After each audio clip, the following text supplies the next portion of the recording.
welcome back everyone to Jennifer Actual Speaking. My name is Jennifer Clyde. It's time for lesson 29, and as you may already know, today we'll be talking about online activities. So first of all, think about which online activities you are involved in. Are you active online? You know, the internet or social networking, it's actually become a form of communication. So we communicate with others online, and it's actually replacing the older methods of postal mail and even the telephone. So once again, what can you do online? Of course, we can do easy shopping online, communicate with others, express ourselves, even do lots of other things. So let's begin talking about online activities. Let's begin.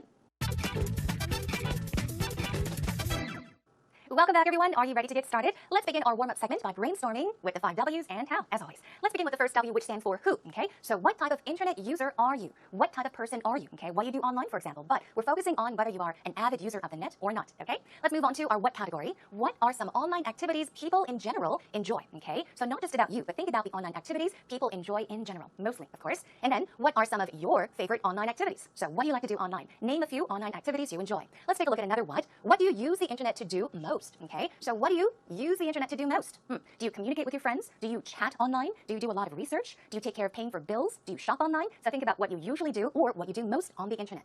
Now, what or which blogs or social networking sites are you active on? Okay, so think about the blogs, okay? Are you a blogger? Or social networking sites that you are active on, that you go to visit quite often.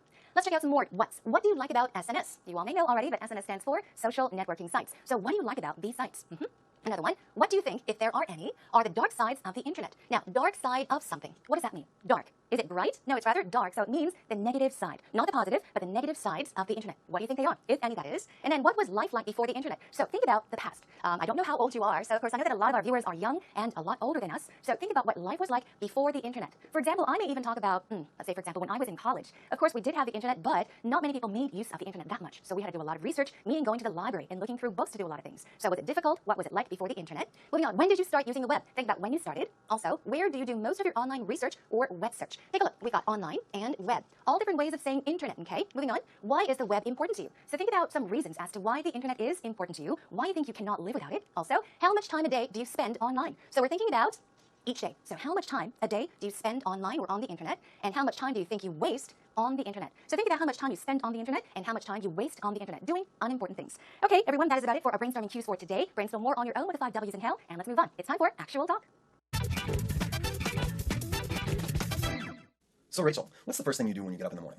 You know, I'll have to admit it, I'm a little bit of an internet junkie, so I check my Facebook and all my social networking sites. I see. Yeah, really... Facebook is a bit of a time suck. Yeah, it's very time consuming, but what I like about it is that I can keep in contact and I can keep in touch with a lot of my friends who are overseas, my family who's overseas as well, so it's a good way to really just check up and see what they're up to and also to let them know what I'm up to. Yeah. Are you also an internet junkie? Do you waste time on the internet? Well, unlike some people, I knew what life was like, before the internet. So I do notice sometimes that I spend too much time on the internet. It's interesting though. It's become such a part of my life that it's necessary.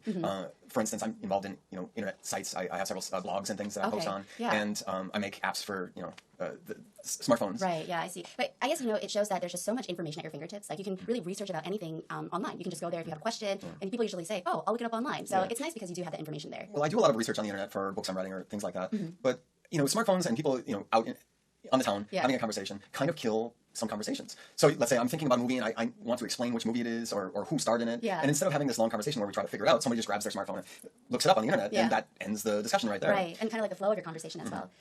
But when I have a little time, I like to stumble. There's a site called StumbleUpon, which is user created and has just these cool sites. So you click stumble and it goes to a random site. Okay. That's interesting. And it's a great way to find out about new things or see new science projects, things like that. I'll have to stumble upon it. Okay. So what was the dialogue like? Was it easy to understand? Today, Rachel and Peter talked about how they make use of the internet. So first of all, what did Rachel say? Roughly, she said that she is an internet junkie, which means that she's addicted to the net. What does she do? As soon as she wakes up in the morning, she checks her Facebook and social networking sites. And also for Peter, he said that he goes online to do lots of research. So let's take a look at the conversation between the two, line by line. First of all, of course, Peter asks Rachel, what's the first thing you do when you get up in the morning? So he's asking her about the first thing she does, okay? As soon as you wake up, what do you do? She says, I'm a little bit of an internet junkie. We've taken a look at this word before, junkie. It's also spelled with a J-U-N-K-I-E, which means that you are addicted to something, meaning you like it very much. So she says, I am a little bit of an internet junkie, meaning I am glued to the computer, especially doing things online. She is addicted to the internet. So she says, I check my Facebook and all my social networking sites, SNS in other words. And he says, yeah, Facebook is a bit of a time suck. So he's talking about Facebook. Things like Facebook are a time suck. If you say something is a time suck, you are saying that it is something you waste time on. So when you can do something much more productive, okay, or much more important, if you're stuck doing something and wasting time, you can call that a time suck. Okay, moving on. Now Rachel says it's very time consuming. You all know what that means. It means that it takes away a lot of your time. it takes a lot of time. So meaning you waste time on Facebook. It's time consuming, but what I like about it is that I can keep in touch with a lot of my friends and family who are overseas. So she says I can keep in touch with so-and-so. So it's a good way to check up and see what they're up to. So check up on someone basically means to check to see how they are doing, what they are up to, and to see what they're up to, meaning to check how they are doing, okay? And also to let them know what I'm up to, okay? So vice versa. She's saying that I can check what others are up to, how they are doing, and let them know how I'm doing. And then she asks, are you also an internet junkie, okay? Do you waste time on the internet or doing research on the internet? He says, well, I do notice sometimes that I spend too much time on the internet. So keep in mind, you do something on the internet, not in the internet. It's always on the internet. You can search things on the net. You could, let's say, for example, check videos on the net. So you do things or activities on the internet. And he says, it's interesting, though. It's become such a part of my life that it's necessary. So if you say that something is a part of your life, it means that it is important to you, okay? It's almost needed. It's necessary. Moving on. For instance, I'm involved in internet sites, and then he's given an example of what he does online. I have several blogs and things that I post on, and I make apps for smartphones. So what does Peter does? He has several blogs, okay? He's active on a few blogs and things that I post on, okay? You can leave a post on a certain page. You can leave comments on a page. You can also leave a post on a page or post messages or comments on the internet. So those are some of the things he does online. Now she says there's so much information at your fingertips. Take a look at this expression, okay? There's much information, not many. There's so much information at your fingertips. If you say that there is something at your fingertips, well, imagine. You reach out and your fingertips are right there. If something is at your fingertips, it's accessible. It's easy to reach. It's available, right? So she's saying there's so much information that you can easily get at your fingertips. You can research anything online and you can just go there meaning the internet, if you have a question. And people usually say, oh, if I don't know, I'll look it up online. So look something up where means that you are looking for information. You are searching for something online. You look it up online. Well, Peter says, well, I do a lot of research on the internet for books I'm writing or things like that. Let's move on. He says, let's say I'm thinking about a movie, okay, imagine, and I want to explain which movie it is or who starred in it, okay? Instead of having this long conversation, somebody grabs their smartphone, okay, and looks it up on the internet. So here, once again, we have look something up. It means to do some research. So they're talking about a movie and they're having a conversation, but instead of talking about who stars in it, what the movie is about, they just pop up their smartphone and look it up on the internet. And then Rachel says, right, and the flow of the conversation as well, meaning the discussion ends right there, okay? The discussion comes to an end. Finish. No more discussion, no more conversation, because it's very easy to do search on the net. Okay, moving on. But when I have a little time, okay, he's saying not a lot of time, but just a little time, I like to stumble. Okay, so there is a site called Stumble Upon. I looked it up, which is user-generated, or this term is also used, user-created or user-generated. We often say UCC or UGC, right? Okay, so now this site is user-created or user-generated and has these cool sites. So what you can do is you can click Stumble, and it goes to a random site that's very interesting. It's a great way to find out about new things. So yeah, oftentimes you do some search on the web, but Peter is talking about a site called Stumble Upon that he visits on a regular basis to what? Find out about new things. Okay, let's move on. Rachel says, I'll have to stumble upon it. And of course, Peter says, okay. Now, you may have noticed, now, he was talking about a site called Stumble Upon, but you can also say to stumble upon something, meaning to look for something, accidentally or briefly. Okay, all right, that was the conversation between Peter and Rachel today. Take a listen to it one more time with the subtitles. So Rachel, what's the first thing you do when you get up in the morning? You know, I'll have to admit it, I'm a little bit of an internet junkie, so I check my Facebook and all my social networking sites. I see. Yeah, really, Facebook is a bit of a time suck. Yeah, it's very time consuming. But what I like about it is that I can keep in contact and I can keep in touch with a lot of my friends who are overseas, my family who's overseas as well. So it's a good way to really just check up and see what they're up to and also to let them know what I'm up to. Yeah. Are you also an internet junkie? Do you waste time on the internet? Well, unlike some people, I knew what life was like, before the internet. So I do notice sometimes that I spend too much time on the internet. It's interesting, though, it's become such a part of my life that it's necessary. For instance, I'm involved in, internet sites. I have several blogs and things that I post on. Yeah. And I make apps for, the smartphones. Right, yeah, I see. But I guess, it shows that there's just so much information at your fingertips. Like, you can really research about anything online. You can just go there if you have a question, and people usually say, oh, I'll look it up online. So it's nice because you do have the information there. Well, I do a lot of research on the internet for books I'm writing or things like that. But, smartphones and people, out on the town having a conversation kind of kill some conversations. So let's say I'm thinking about a movie and I want to explain which movie it is or who starred in it. Yeah. And instead of having this long conversation where we try to figure it out, somebody just grabs their smartphone and looks it up on the internet, and that ends the discussion right there. Right, and kind of like the flow of your conversation as well. But when I have a little time, I like to stumble. There's a site called Stumble Upon, which is user-created and has just these cool sites. So you click Stumble and it goes to a random site. Okay. That's interesting. And, it's a great way to find out about new things or see new science projects, things like that. I'll have to stumble upon it. Okay. Well, now that we've checked out some expressions you can use when talking about online activities or doing things online through actual talk, let's check out some more expressions you can use. First of all, when talking about the type of internet user you are, okay? Now, our first brainstorming cue is what? Who? What type of internet user are you with a question? So you can say, I'm not exactly net savvy. Net is, of course, short for internet, right, as we all know. And we said net savvy. What is savvy? You've also heard of tech savvy, for example. But savvy basically means to have a lot of knowledge on something, to have the skills. So if we say net savvy, it means you know how to do lots of things online. And you know a lot about even the viruses. You're very skilled at what you can do online. So if you are not exactly, for example, example, you only surf the web and use email, only doing those simple things, you can say, I'm not exactly net savvy, okay? Moving on. Now, if you say, I'm definitely an internet junkie, I'm definitely an internet fanatic or enthusiast, it means that you are really, really into the net. You can do lots of things on the net, and you are crazy about online activities. Now, you may have noticed, in today's actual talk, we had junkie spelled with a Y, but as I did mention, it can also be spelled with an IE. It means that you are addicted to something. In this case, you are addicted to the internet. All right. I live and breathe the internet. I live and breathe the web. I live and breathe the net, or the information highway. Now, these are all different ways of talking about the internet, okay? So try using different words and different phrases and expressions when we're talking about the internet. So here we have, I live and breathe something. If you say you live and breathe something, it means that you spend a lot of time doing something. So if you say I live and breathe the internet, it means you really, really like spending time on the internet. You find time to do something on the net, okay? So you are an enthusiast. You spend lots of time on the net. Moving on. Now, to be honest, I'm an internet zombie. What's this? Okay, zombie we all know. Zombie is the body of a dead person. Zombie, right? Now, what are zombies like? They're very mindless, okay? They don't seem to think. They don't seem to be wide awake. They look dead, right? So if you say that you are an internet zombie, you are talking about a person. Let's say, for example, you're trying to go to bed, but you can't fall asleep. You toss and turn, so you think, maybe I'll do something on the computer. You turn on the computer, you do lots of things on the net, unimportant things from going from one page to another, and you spend 5 hours on the net, but you look at the clock and it feels like you only spent 45 minutes. So, in other words, you are an internet zombie, okay? Let's move on. Talking about web searching, you can say there is a plethora, or there is a myriad of research material online. We talked about myriad, which means lots of, a countless number of, and so is plethora. It means a lot of, okay? So there's lots of research material online. Try using plethora and myriad. Moving on. You can get almost any information at the click of a button. Now, we did mention at the tip of your fingertips, but also at the click of a button also means very, very easily. Just by clicking, or of course, using a mouse, you can get lots of information. Let's check out another one. Everything you need is at your fingertips, okay? So it's easily accessible. It's available. Easy to find. Easy to reach. Now, are you active or not on blog networks and social networking sites? You can say if you are a blogger, just as Peter, I'm a blogger. And if you have lots of followers, you can say with 300 or more followers, okay? Moving on. I'm an active user on Facebook. I'm an active user on Twitter. So these are just ways of saying that you are active on certain blogs or SNS sites. Active user on, keep that in mind, so and so. I've always avoided social networks. I know some people try to keep away from social networks because they like their privacy, right? So if you don't like social networks, you can say, I've always avoided social networks. Moving on. Now, talking about blog and SNS activities, you can say, I Twitter hop. What does that mean?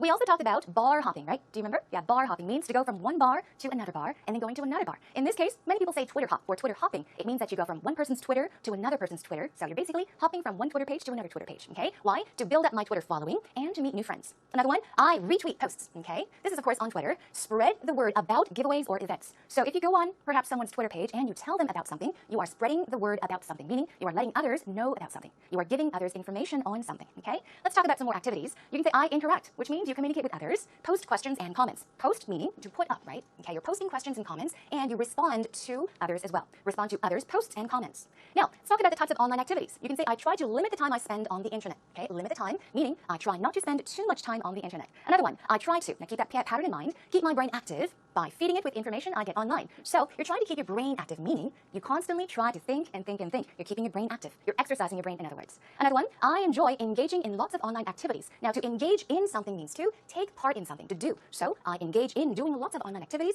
I enjoy engaging in lots of online activities. I enjoy discovering music online. So this pattern, once again, I enjoy doing something. Keep in mind, there's the ing right here. I enjoy discovering music online. I always get stuck in a YouTube loop. Okay, this is another term that you may make use of in the future when talking about online activities. You get stuck, okay? You get stuck doing what? In a YouTube loop, which means, for example, you go to YouTube, you check out a video, and it takes you to another video, and you're stuck there checking out interesting videos for hours and hours and hours. It's hard for you to get out of it, so you're stuck in a YouTube loop, okay? So for you to understand a bit easily about YouTube loop, basically imagine that you were only thinking of checking out a 30-second video on YouTube, okay? But then again, 2 hours later, you discovered that you spent 2 hours going from one page to another, checking out this interesting YouTube video, and then another. So you realize later, you regain consciousness and say, oh, wow, I spent this much time on YouTube. Well, in that case, you can say, I got stuck in a YouTube loop. Okay, everyone, keep those expressions in mind, and that is a wrap for this segment. Now it is time for you all to relax and enjoy this segment. It's time for today's idiom. I think especially for today's idiom, well, you can really relax. So stretch, everyone, and enjoy. Now today I have prepared something slightly different. It's not exactly, or they are not exactly idioms, but they are widely used internet slang words. They're used quite often in text messaging, such as SMS text messaging, even on social networking sites, and elsewhere as well when you're chatting online. So let's check it out. Here are some internet slang or abbreviations you might bump into or see quite often when you are chatting or exchanging text messages with an English speaker. You might see BRB. It stands for be right back, meaning I'll be right back. I'll be away for a second, I'll be right back. What about FYI? It means for your information. So when you're I guess, having a conversation or chatting with someone, and you want to give them your 2 cents, okay? You want to give somebody information about what you know. You can say, FYI, FYI, for your information, blah, blah, blah. Also, quickly, gotta go, I have to go, meaning G to G, G to G. Also, you might see this a lot as well, IMO. Also, IMHO, but IMO stands for in my opinion. So when you want to give your opinion, you can say IMO and then start writing, okay? Let's check out a few more. JK, that's quite easy. Just kidding. I'm joking. JK. Also, LOL, lol. You all know that, right? Laughing out loud. When you're laughing, you think something is really funny, you can write LOL, lol. Laughing out loud. Also, when you want to say goodbye, talk to you later, you can say TTYL. TTYL, which stands for talk to you later. And one last one, AFK. It means away from the keyboard. And it stands for away from keyboard, meaning you're taking a break, you'll be right back, you're away from your computer. You can say AFK, okay? So keep these widely used internet slang or abbreviations for future use. Now, we've got some more. As you see, we've got something that looks like a symbol. Well, the 3 here, they say it looks like the heart of a person, and it resembles or it means or symbolizes heart, love. Thus, so if you do that symbol, it means love. What about at, okay? Instead of writing AT, often when you're text messaging or on social media sites, you will see that symbol, and it means at, okay? It's replaced. And also, the number 2 is often used to replace to or even TOO, too. So let's check out some sentences. For example, when you want to say I love you, instead of writing LOVE, you can simply write that, I love you. Okay, now you know what that stands for, love. Also, when you want to say I am at the store with somebody, you can say I'm, the at symbol, the store with slash or backslash DH. What do you think that stands for? DH. The D here stands for dear. H stands for husband. So, my dear husband. I'm at the store with my dear husband. Dear wife would be DW, right? All right, one more. I'm going to school at 8. So you can use 2 and these symbols in one sentence as well. I'm going, number 2, meaning TO, school at 8 o'clock. I'm going to school at 8. So these are some internet slang and abbreviations you'll bump into, most likely on the net or through SMS text messages. Try to make use of them in the future, or I guess, well, do some research on more of these internet slang words. They're quite fun to use. All right, that is a wrap for today's idiom. Talk about some activities you enjoy on the internet. Which sites do you frequent? How much time do you spend online? Discuss the pros and cons of the online culture we are living in. You might think I'm telling a lie, but I'm not. I'm one of the persons who really don't use the internet. I only use the internet when I need. For example, when I have to do homework, like other people, I use portal sites like Naver or Google to search for the information. And I usually visit my university's homepage, which I can get many information, like job recruiting or when I have to go to master's degree, that kind of stuff. And what else? I also use Facebook, which is amazing, very popular these days. I think that's all that I use the internet. All right, did you check out today's actual interview? Job well done. 조성원님 감사드립니다. Thank you so much for your time and effort. So let's check out what he said. Of course, he did mention that he doesn't spend that much time on the internet, right? Some great points he mentioned. He said, you might think I'm telling a lie, but I'm not. Well, this is exactly how he began his interview answer. I think he was trying to be very comfortable and playful. He thought, and he said, so he did throw in those once in a while as well. Said, job well done. You probably made yourself feel a lot more comfortable, and I'm sure you've made the interviewer feel at ease as well. So he began, you might think I'm telling a lie, but I'm not. And then he said, for example, when I have to do homework like other people, I use portal sites like Naver or Google. He gave some examples of the sites that he makes use of. Now, first of all, he said what? You might think I'm telling a lie, but I'm not. I don't use the internet that much, but for example, when I have to do homework, I use these sites. Okay, job well done. Let's move on to some quick oopsies. He said I use Naver or Google to search for the information, which sounds awkward, right? Search for. And I usually visit my university's homepage, which I can get many information. I did point this out earlier today as well. So remember this, and let's check out how you can correct it. So you can use Naver or Google or certain sites to search information and visit your university website. Of course, homepage and website are, I guess, interchangeable. People use them all the time. But a website is a whole site, whereas the homepage is probably the first page of a website, okay? Where I can get much information, never many information, always much information. Okay, one more. I think that is all that I use the internet. Something is missing, right? What's missing? Here we go. I think that is all I use the internet for. Or you could say, I think that is all I use the internet to do. That might work as well. Okay, so keep these corrections, small mistakes in mind, and try not to make them on your own later in the future. All right, that is a wrap for today's actual interview. Now, today we learned many expressions that have to do with online activities or the internet, and I just wondered what type of internet user you are. Of course, you may not really go on the net that often unless you really have to maybe send an email to someone or do some web searching, but of course there are plenty of people that are glued to the internet, or rather the computer, because they are internet junkies, that's right. Oftentimes when you have a difficult time sleeping, you are tired, you need sleep, but then again, your mind is elsewhere. You're mindlessly on the internet, searching things, doing things that are most likely unimportant, perhaps wasting time for hours and hours, and you notice it's already 5 o'clock in the morning. You would call yourself an internet zombie, that's right. So keep these terms in mind and make use of them in the future when talking about today's topic with somebody, or perhaps when you are given a question concerning the internet in an English interview. All right, everyone, that is all for today's lesson. Next time, I'll be joining you back with another interesting topic. We'll focus more on something that really is helpful, that really benefits us. We'll be talking about reading. So in the meantime, think about the books you've read so far, whether you like to read or not. And if you have not been reading, think about the reasons as to why you chose not to read. In the meantime, please do come and visit us at our homepage at www.edse.co.kr and search Technical Actual Speaking and leave your comments, posts, questions, anything. You're more than welcome to come by. All right, everyone, enjoy. That's all for today. I'll catch you again soon. Bye for now.